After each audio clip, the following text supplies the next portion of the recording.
हरे गोपाल हरे।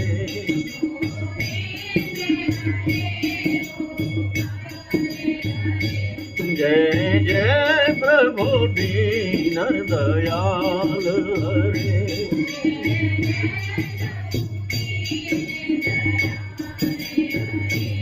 गुरुर्ब्रह्मा गुरुर्विष्णु गुरुर्देव महेश्वरा गुरोर साक्षात् परम ब्रह्म तस्मै श्री गुरुवे नमः। जो दृष्टि होती है,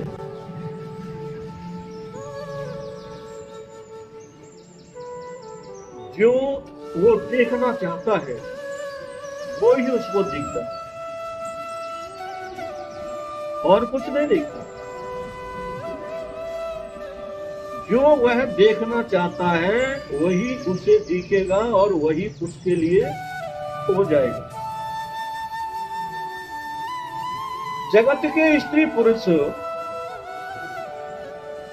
जगत में और स्त्री पुरुषों को गुण और अवगुण के सहित देखते हैं कि इसमें गुण भी है, अवगुण भी है, ये ऐसा है, वो वैसा है, देखते हैं। लेकिन जगत से परे जो संत हैं वो सब स्त्री पुरुषों को अलग दृष्टि से देखते हैं। वो दृष्टि नहीं होती संसार वाली। वो क्या देखते हैं कि रामचरितमानस में तुलसीदास जी ने कहा है, और तुलसीदास जी देखते थे कि सिया राम मैं सब जग जाने, करहो प्रणाम जोर जुग का। उन्हें सब में सीता और राम दिखाई देते हैं तुलसीदास। लेकिन संसार में रहने वाले स्त्री पुरुषों को सब में सीताराम दिखाई नहीं देंगे, क्योंकि उनको वो दृष्टि प्राप्त नहीं हुई। दृष्टि, ये आंख देखती है, उसे दृष्टि कहते हैं। और ये दृष्टि 5 प्रकार की है।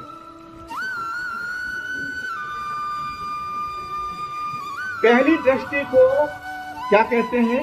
स्थूल दृष्टि। जो कुछ दिखाई देता है वो स्थूल दृष्टि से दिखाई दे रहा है। इसके बाद में होती है सूक्ष्म दृष्टि।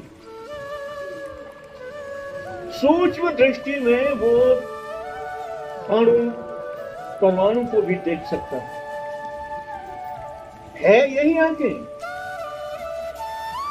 देखने के लिए उसकी भावना है। कई बार ऐसा देखा गया है, अनुभव भी किया होगा और करते रहते हैं कि हम जल्दी में हो और कोई चीज अपने साथ ले जानी हो, वो अपने स्थान पर रखी है पर लेकिन हमको दिखाई नहीं देती, क्योंकि जल्दी में होते हैं। वहां हमारी जो स्थूल दृष्टि है, ये आंखें वाली दृष्टि, वो तो सब कुछ देख रही है, लेकिन उसकी जो सूक्ष्म दृष्टि है वहां नहीं होती, तो वो दिखाई कैसे देगी? कई बार ढूंढाते हैं कि वहां है ही नहीं, है ही नहीं। फिर और कोई आता है, कहता अरे ये रखी तो है, क्योंकि उसकी स्थूल दृष्टि देख रही है, सूक्ष्म दृष्टि उसके साथ में। तो इन सब का आपस में सहयोग है परस्पर। सूक्ष्म दृष्टि के बाद एक दृष्टि होती है, उसे कहते हैं दिव्य दृष्टि। दिव्य दृष्टि में देवी देवताओं को देख सकते हैं। ये सबके पास नहीं होती, अगर सब चाहे तो मिल सकती है, सब चाहे तो मिल सकती है। स्थूल दृष्टि तो माता पिता के माध्यम से मिल जाती है, शरीर मिल जाता है, आंखें मिल जाती हैं, लेकिन सूक्ष्म दृष्टि गुरु की कृपा से प्राप्त होती है। दिव्य दृष्टि भी गुरु संत की कृपा से प्राप्त होती है, और हुई है। महाभारत में संजय को श्री व्यास जी महाराज ने दिव्य दृष्टि दी। उस संजय के दिव्य दृष्टि से ही धृतराष्ट्र अंधे थे और युद्ध के मैदान का सारा समाचार सुन रहे हैं। संजय भी पास बैठा है, धृतराष्ट्र भी पास बैठे हैं, कई किलोमीटर दूर युद्ध हो रहा है जहां से कुछ दिखाई नहीं देता। लेकिन संजय के पास वो दिव्य दृष्टि व्यास जी ने दी, जिससे वो संजय देखकर धृतराष्ट्र को सब कुछ बता रहा था। दिव्य दृष्टि के बाद एक होती है परम दिव्य दृष्टि।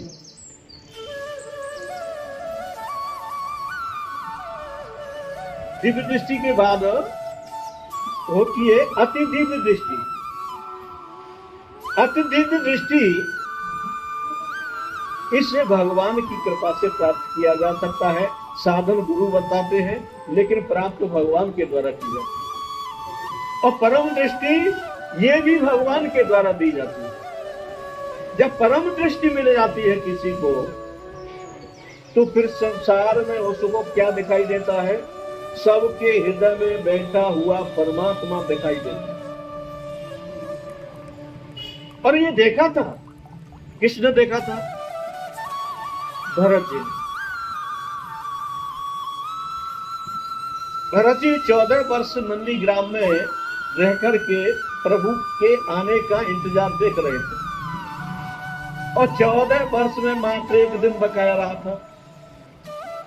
राम जी को पता है कि अगर मैं सही समय पर नहीं पहुंचा तो भरत नहीं रहेगा जगत में, शरीर समाप्त कर लेगा। तो विभीषण से कहा कि भाई मुझे जल्दी जाना है, अगर मैं लेट हुआ, विलंब हुआ मुझे, तो मुझे मेरा वीर जीवित नहीं मिलेगा, मेरा भाई नहीं मिलेगा। विभीषण जी ने पुष्पक विमान लेके आए और सब बैठ करके लंका से अयोध्या के लिए चले। तो मार्ग में सीता जी पूछने लगी कि महाराज ये क्या है, कहाँ रहे आप, किस किस महात्मा के पास मिले? तो सब महात्माओं के दर्शन कराते हुए, आश्रम दिखाते हुए श्री राम जी आ रहे हैं। और आते सीधे अयोध्या तक विमान आया, सबने अयोध्या को दंडवत प्रणाम किया और विमान वापस फिर भरद्वाज के आश्रम को चला गया। भरद्वाज जी के आश्रम से हनुमान जी को विमान से उतारा गया। कहा कि हनुमान, कहीं अधिक विलंब होने के कारण अप्रिय घटना न घट जाए, तुम जाकर के भरत को मेरे आने की खबर दे और उनकी खबर लेकर मुझे बताओ, तब तक मैं यहाँ ऋषि महात्माओं से मिल लेता हूं। तो हनुमान जी गए, राम जी भरद्वाज जी से मिल रहे हैं। तो हनुमान जी ने जाकर भरत जी को एक उसके आसन पर बैठे हुए प्रभु का स्मरण करते देखा, तो बड़े प्रसन्न। इसका तात्पर्य है कि जब कोई भी जगत में भगवान को याद करता है या भगवान को पुकारता है, तो श्री बजरंगबली उसको देखकर बड़े प्रसन्न होते हैं। ये कम बात नहीं है, बहुत बड़ी बात है कि जो अनंत कोटि ब्रह्मांड के अधिनायक सेवक है हनुमान जी, और वो जगत के जीव को जो भगवान में रत है उसे देखकर प्रसन्न होने का तात्पर्य है कि भगवान की कृपा उस जीव पर बरस रही, हनुमान जी की कृपा उस जीव पर, मनुष्य पर बरस रही। तो जो ही हनुमान जी ने कहा कि मैं मार सुत कपे हनुमाना, नाम मोर सुन कृपान धाना, मैं मारुति पुत्र हनुमान हूं, मैं राम जी का सेवक हूं। बस भरत जी ने आंखें खोली। तो भरत जी क्या देख रहे हैं कि हनुमान जी शरीर समेत खड़े हैं, लेकिन हनुमान जी के हृदय में भरत जी राम देख रहे हैं। मिले आज वो राम पीड़िते, अर्थात आज मुझे राम मिल गए। दर्शन दे रहे हनुमान जी खड़े, हनुमान जी के हृदय में भरत जी राम देख रहे हैं, अपना स्वामी देख रहे हैं, मालिक देख रहे हैं। तो ये क्या है? परम दिव्य दृष्टि जो भरत जी को प्राप्त थी। वो जिसको देखते थे उसमें उन्हें अपना स्वामी, अपना मालिक दिखाई देता। और रामचरितमानस में भी ये कहा गया है कि जिनकी रही भावना जैसी और प्रभु मूरत देखी तिन तैसी। जिनकी भावना में जो होता है उसे वही दिखाई देता है और कुछ नहीं दिखाई देता। अब कहें कि किसी के हृदय में काम भरा हो, किसी के हृदय में कामना भरी हो, काम भरा हो, और वो देखे अगर पिता और पुत्री जा रहे हैं और जिसके हृदय में काम भरा होगा तो वो पिता पुत्री को भी काम भाव से देखेगा कि इसके साथ जा रही है, ये कौन है? क्यों? कि उसके हृदय में तो काम भरा है। जिसके हृदय में जो भरा है उसे वही दिखाई देगा। अगर क्रोध भरा है तो दूसरे को भी क्रोधी ही समझेगा, लोभ भरा है तो दूसरे को लोभी ही समझेगा। अपने अंदर जो कुटिलता है वही कुटिलता वो दूसरे में देखेगा। ये नियम है जगत में। तो अपनी दृष्टि को श्री रामचरितमानस के आधार से देखने पर हर हाल में अवगुणों से बचा जा सकता है, और जब अवगुण से बच जाएंगे तो पुण्य बढ़ेगा। पुण्य बढ़ेगा तो संसार का कोई दुख हमें स्पर्श नहीं कर पाएगा, सारे दुख दूर हो जाएंगे और पुण्य बढ़ता चला जाएगा। संतों की कृपा बरसती रहेगी, गुरुओं की कृपा बरसती रहेगी, सब ठीक ठाक हो जाएगा। बोलो सच्चिदानंद भगवान की।